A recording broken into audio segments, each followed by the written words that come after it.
So naganap po kanina mga boss ang unang press conference nila Ryan Garcia at Conor the Destroyer Ben na ginanap po kanina sa lugar ng New York City.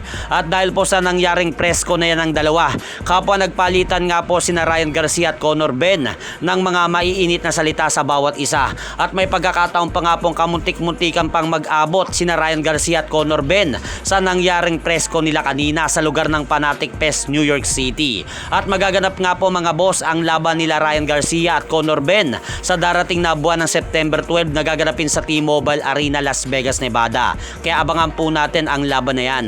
Samantalang may good news naman po tayo mga idol dahil sa nangyaring laban ng ating pambato na si Charlie Suarez kontra kay Manuel Avila ng bansang Mexico na ginanap po kanina sa lugar ng California.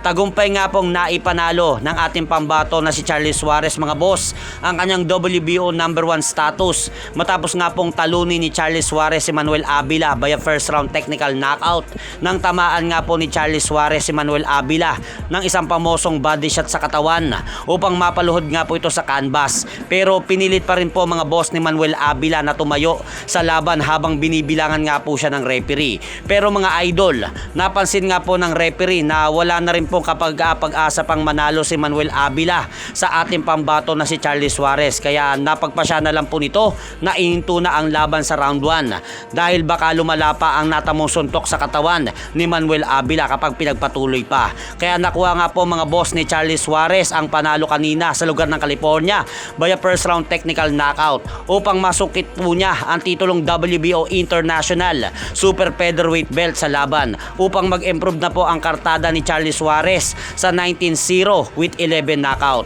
Habang nakatikim naman po si Manuel Avila ng kanyang ikatlong talo sa kanyang buong professional boxing career matapos nga pong bumagsak ang kartada nito sa 26 wins 3 losses. Kaya binabati po natin mga boss si Charlie Suarez sa kanyang impresibong panalo sa California kanina. Kaya po ngayon mga boss, wala na pong lusot itong si Emmanuel Baquero Navarrete sa ating pambato na si Charlie Suarez. At hanggang dito na lang po muna ang aking update sa mga ganapan sa mundo ng boxing. At syempre mga idol, huwag nyo rin pong kalimutan, pakisuportahan nyo naman po muna ang ating munting channel.